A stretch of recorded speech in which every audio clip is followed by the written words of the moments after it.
Okay, so welcome to the video. This one is going to be about what is green laning and why would you want to do it. So green laning to start with. Basically, there are a load, and this is UK based, bear in mind, this doesn't apply in the rest of Europe or the States or Australia or anything like that.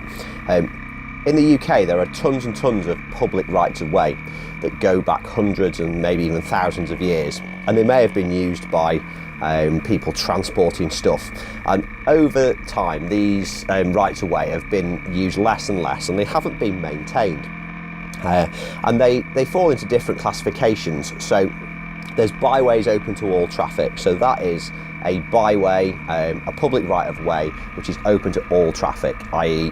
pedestrians, cyclists, motorcyclists and car drivers. You wouldn't want to go over there on your sports bike, on your Gixxer 600, or probably in your Aston Martin, because they're generally unsurfaced. They can be anything from a bit rough to extremely rocky or muddy. Then you have unclassified roads. So these are actually roads, but they're unclassified, very often unsurfaced, and they quite simply, again, it's an actual road. And the final type is restricted byways. Now, restricted byways are byways which used to be a byway open to all traffic and have had some restriction placed on them. So sometimes that means that all motorised vehicles, so motorcycles and cars, are banned. In other cases, it means that just cars are banned. Sometimes it means that there's bans on certain days of the week or at certain times in the year. You have to find out. So who's allowed to go green laning?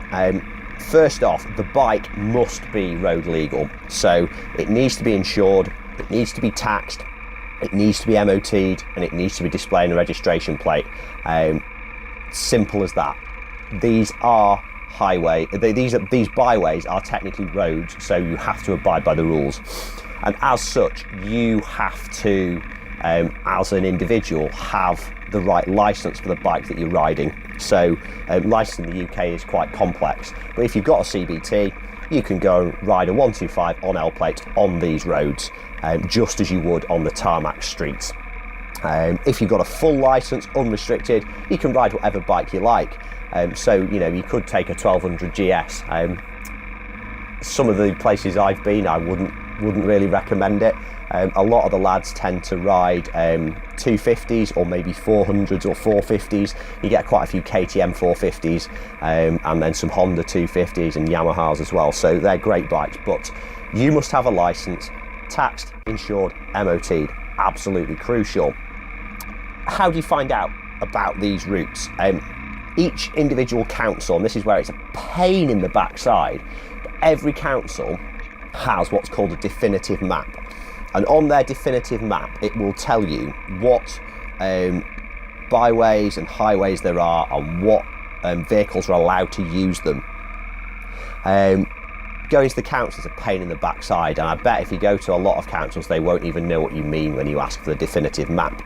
So, how else can you go about finding them? There's two ways really that I found. Number one is the Trail Riders Fellowship.